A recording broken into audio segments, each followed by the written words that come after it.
엘리야는 하나님께 부름을 받자마자 말씀을 선포하고 이방 땅으로 도망쳐서 몇 년간 숨어 살아야 했습니다.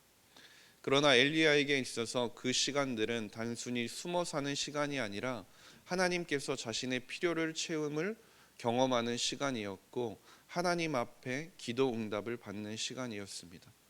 그리고 기도의 능력을 체험하면서 자신의 부름을 확인하는 시간이었습니다.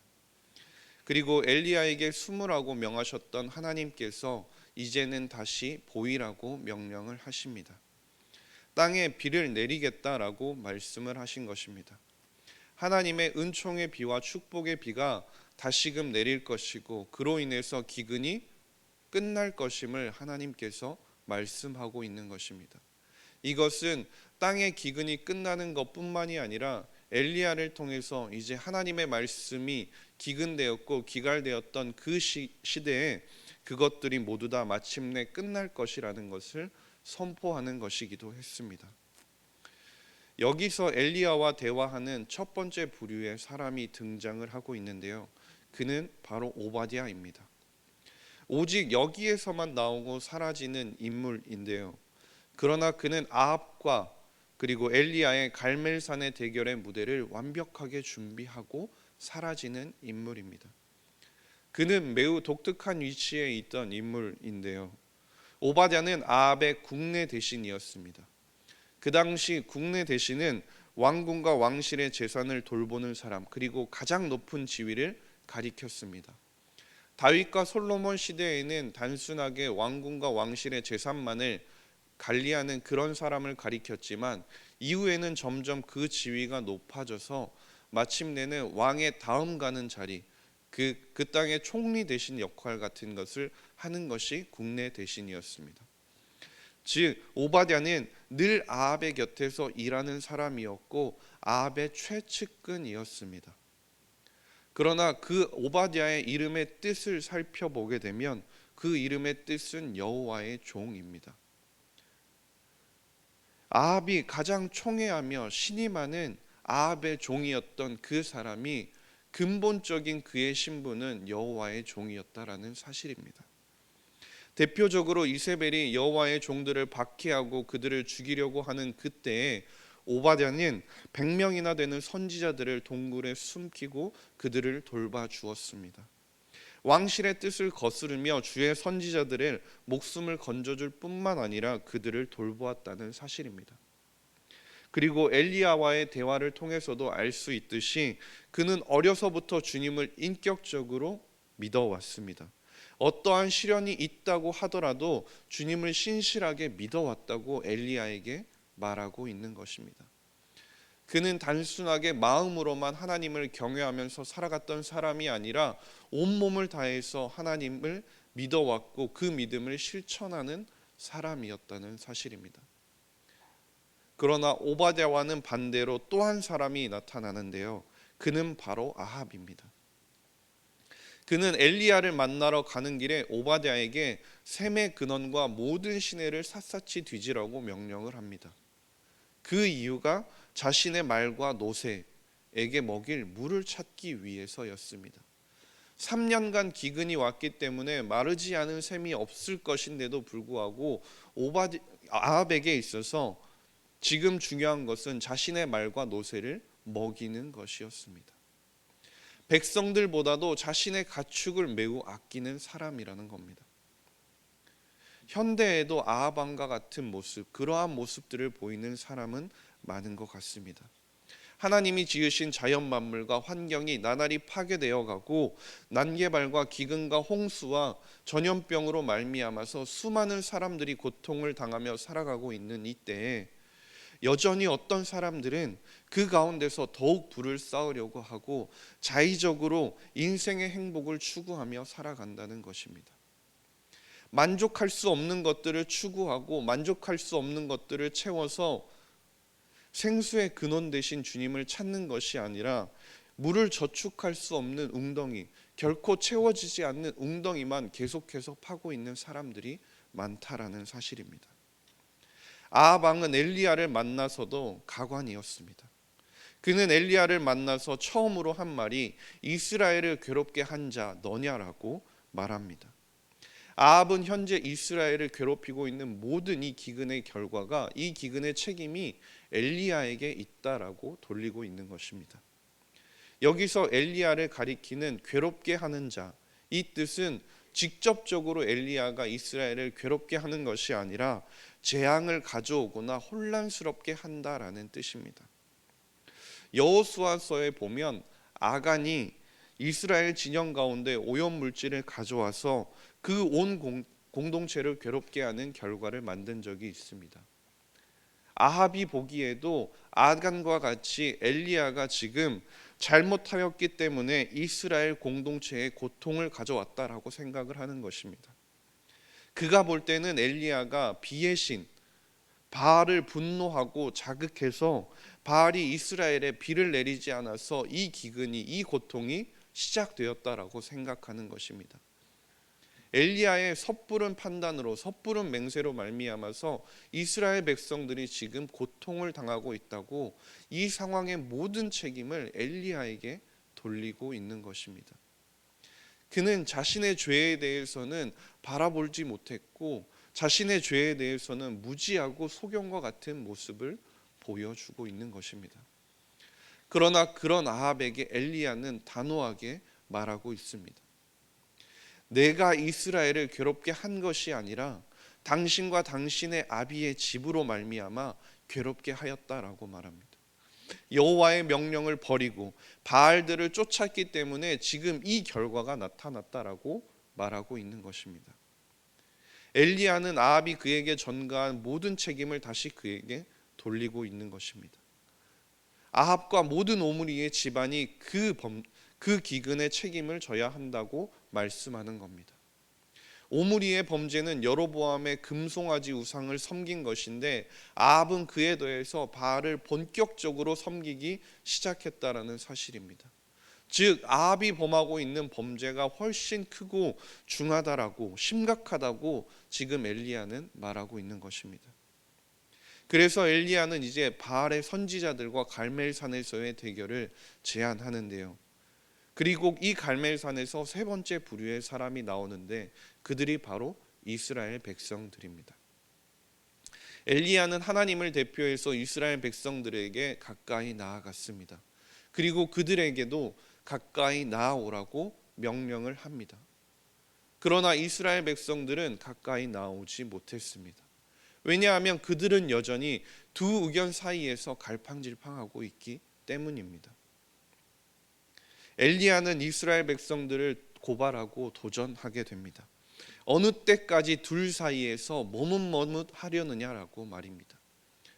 여기서 머뭇거리다라는 말은 원어를 살펴보면 절뚝거리다라는 뜻으로서 다리를 다쳐서 제대로 걷지 못하는 사람의 모습을 나타냅니다.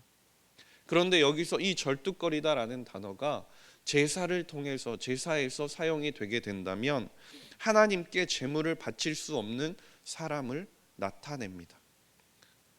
왜냐하면 레위기 21장 17절에서 18절 말씀을 보면 흠이 있거나 육체에 흠이 있거나 절뚝발이는 하나님께 나오지 못한다고 분명하게 말씀하고 있기 때문입니다. 즉 만약에 백성들이 여호와 바알 앞에서 여전히 절뚝거리게 된다면 그들은 여호와를 예배하는 그 예배의 공동체에서 제외되고 말 것이라고 엘리야는 경고하고 있는 것입니다. 그러면서 엘리야는 선택하라고 이스라엘 백성들에게 말합니다. 여호와가 만일 하나님이면 그를 따르고 바알이 만일 하나님이면 그를 따르라라고 말입니다. 그러나 백성들은 이 둘 중 하나를 선택하지 않고 어느 것 하나도 침묵하지 않은 채 그저 한마디도 대답하지 않으면서 침묵을 합니다. 엘리야는 바알 선지자 450명과의 대결에서도 모든 우선권을 바알의 선지자들에게 넘기게 되는 모습을 보여줍니다. 이것은 어떤 관점에서 보더라도 불리한 대결일 수밖에 없었습니다. 왜냐하면 제물의 선택에 있어서도 바알의 선지자들은 두 마리의 송아지 중에 더 좋은 것을 자신들이 선택했습니다. 그리고 그곳 갈멜산이라는 장소 또한 바알의 선지자들에게 우위가 있던 장소입니다. 왜냐하면 갈멜산은 당시 바알 숭배가 가장 강한 곳이었기 때문입니다. 갈멜산은 그 당시 그 주변의 지형 가운데서 가장 높은 곳이었고, 그래서 가장 좋은 예배의 처소였습니다. 그래서 그곳에는 바알의 사당이 있었고, 바알의 본토와 같은 곳이 갈멜산이었습니다. 또한 그 제사의 응답의 방법에 있어서도 불로 응답을 받자고 했을 때 백성들과 바알의 선지자들이 승낙을 한 이유가 있었습니다. 바알은 번개의 신이었기 때문입니다. 불이 바알의 주무기였습니다. 바알은 그 당시 오른손에 번개창을 잡고서 제물을 드리는, 제사를 드리는 사람들에게 그 제물을 태우는 자로 믿어졌습니다. 그렇기 때문에 상황상으로 보면, 여건상으로 보자면 어느 것으로 보나 모든 것이 엘리야에게는 불공평한 싸움이었습니다. 숫자적으로도 엘리야는 혼자였고 바알의 선지자들은 450명이었습니다. 뿐만 아니라 왕과 대신들과 그 주위에 모인 이스라엘 백성들까지도 모두 바알의 선지자들의 편이었습니다. 그러나 결과는 어떠했습니까? 바알의 선지자들이 춤을 추고 온몸을 난자하며 기도했지만 아무 소리도 없었고 아무 응답도 없었습니다. 응답하는 자가 없었다라는 사실입니다. 즉 바알은 없다는 것을 증명하게 되는 셈입니다. 그러나 엘리야는 12개의 돌을 가져다가 아합이 박해하고 무너뜨렸던 제단을 다시 세웠습니다. 그리고 야곱의 바뀐 이름인 이스라엘을 언급하면서 여호와 하나님께서 세워주신 언약을 다시금 기억하게 만들었습니다. 또 물을 제단 주위에, 제단에 가득 부으라고 말하였습니다. 제단을 완전히 적시고 제물과 그것을 태울 장작도 물에 흠뻑 적셨습니다. 그리고 엘리야는 하나님께 기도합니다. 이스라엘 백성과 하나님과의 언약의 관계를 다시 상기시키고 하나님의 은총이 없이는 이스라엘 백성들이 하나님께 돌이킬 수 없음을 기도합니다. 오직 주님만이 이들을 다시 돌이킬 수 있다고 기도하는 것입니다. 불로 응답하셔서 하나님이 하나님 되시고 자신이 온전히 참된 하나님의 종인 것을 백성들에게 보이게 해달라고 기도하게 되는 것입니다. 그리고 하나님은 자신이 살아계심을 불로 친히 증거하셨습니다. 강력한 불로써 모든 젖은 것을 태우고 심지어 제단까지 불태워 버리셨습니다.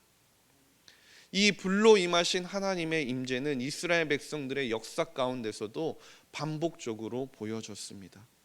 하나님께서 호렙산에서 모세에게 나타나셨을 때 이스라엘 백성들을 보호하시기 위해서 광야에서 불기둥으로 보이셨던 것들, 이스라엘과 시내산 언약을 맺으실 때 불과 연기로 임하셨던 것, 그리고 아론과 그의 아들들이 제사장 임직을 받고 첫 제물을 드렸을 때 첫 불이 임하였던 것들, 다윗이 하나님의 심판 중에 제물을 바치자 하늘에서 불이 내려와서 그의 제물을 받으신 것들, 그런 것들입니다.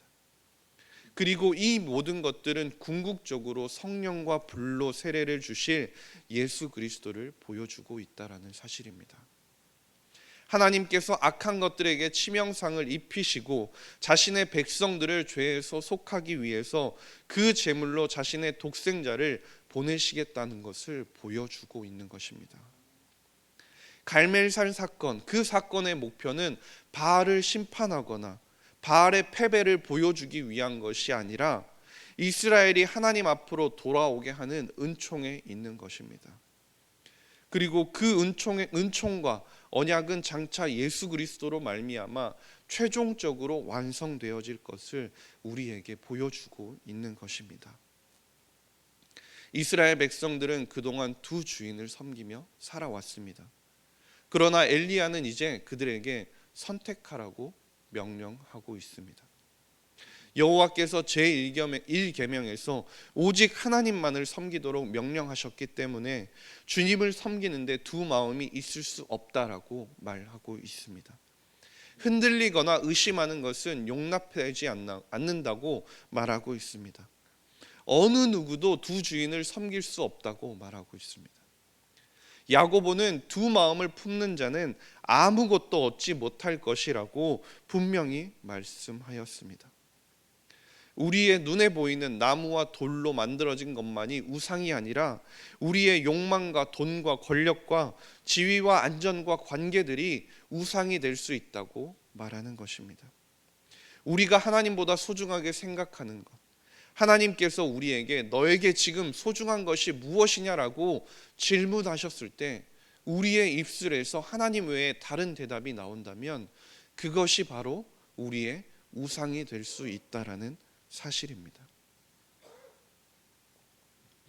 오늘 말씀에 나온 아합, 이스라엘 백성 오바댜, 이 세 부류의 사람들 가운데 우리는 지금 어떤 모습으로 살아가고 있으며 우리는 어떤 모습으로 살아가고자 하는지를 스스로 점검해 볼 수 있기를 간절히 소망합니다. 지금 시대에도 엘리야는 우리를 향해서 도전하고 있습니다. 만약 주가 하나님이시면 그를 따르고 바알이 하나님이면 그를 따르라고 말입니다. 기도하겠습니다. 하나님 아버지, 감사합니다. 엘리야의 이스라엘 백성들을 향한 선포를 통해 다시 한번 우리의 삶의 도전을 주시니 감사합니다. 하나님과 돈 혹은 믿음 생활과 성공을 늘 동시에 추구하며 살아가는 우리의 모습이 있었다면 용서하여 주시옵소서. 오직 주님만 섬기는 우리가 될 수 있도록 도와주시옵소서. 세상 가운데 흔들리거나 의심하지 않게 하시고 마음으로만 하나님을 경외하며 살아가는 것이 아니라 오바댜와 같이 온몸을 던져 여호와를 섬기며 살아가는 우리 모두가 될 수 있도록 은혜를 더하여 주시옵소서. 감사드리며 모든 말씀 우리 구주 예수 그리스도의 이름으로 기도드렸습니다. 아멘. 우리 주님 예수 그리스도의 은혜와 하나님 아버지의 사랑하심과 성령의 교통하심이 하나님의 백성들 가운데 함께 하시기를 간절히 축원하옵나이다. 아멘.